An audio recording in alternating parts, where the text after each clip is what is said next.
सास का घूंघट पार्ट 2। पिछले अंक में हमने देखा कि देविका अपने ससुराल में हर गलत बात का विरोध करती, तो उसकी वजह से देविका पर उसके ससुराल वाले बहुत अत्याचार करने लगे।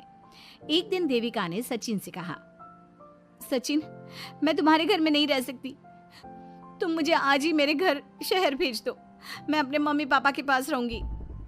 क्यों देविका, तुम शहर क्यों जाना चाहती हो? यहाँ तुम्हें किस बात की परेशानी है? किस बात की परेशानी नहीं है सचिन, तुम्हारे घर के आदमी औरतों के साथ जानवरों जैसा व्यवहार करते हैं, मैं ऐसे माहौल में नहीं रह सकती। देखो देविका, तुम्हें यहीं रहना होगा। तुम्हारी शादी मुझसे हो गई है, अब मैं तुम्हारा पति हूँ और यही तुम्हारा घर है। अच्छा, तो तुम्हें याद है कि मैं तुम्हारी पत्नी हूँ? जब तुम्हारे पिताजी और चाचा जी मुझे एक एक हफ्ते के लिए कमरे में बंद कर देते हैं, तब तुम्हें क्यों याद नहीं आता कि जो औरत कमरे में बंद है वो तुम्हारी पत्नी है? जब तुम्हारे जीजाजी और भाई मुझसे बदतमीजी से बात करते हैं, मुझे खाने के लिए कुछ नहीं देते, तब भी तुम्हें याद नहीं आता कि मैं तुम्हारी पत्नी हूँ? देखो देविका, तुम बेकार की बातें मत करो। तुम यहाँ ढंग से रहोगी, सबकी बात मानोगी, तो कोई तुम्हें कुछ नहीं कहेगा। इस तरह जानवर की तरह रहना, ढंग से रहना है तो सॉरी सचिन, मैं नहीं रह सकती, मैं आज ही अपने घर जाऊंगी। ये बोलकर देविका अपना सामान पैक कर लेती है और घर से जाने लगती है। सचिन भी उसके पीछे पीछे चलता है और उसे समझाने की कोशिश करता है।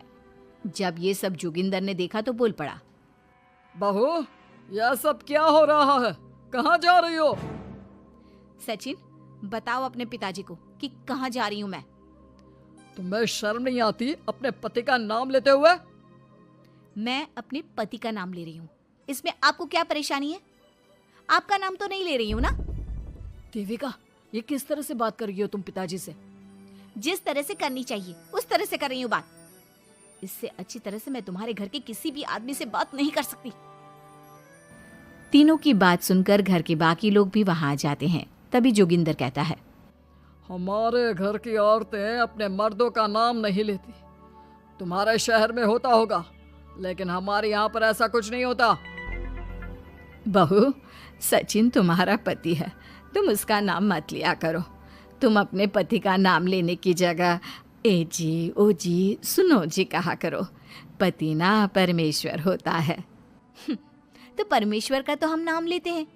क्यों माँ जी, क्या आप अपने इष्ट देव का नाम नहीं लेती?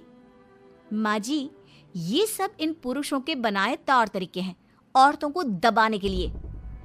ये बेशर्म लड़की ऐसा नहीं सुधरेगी। ये हमारे घर की औरतों को भड़का रही है। सचिन, तुम इसे चुप कराओगे या फिर मैं करूं?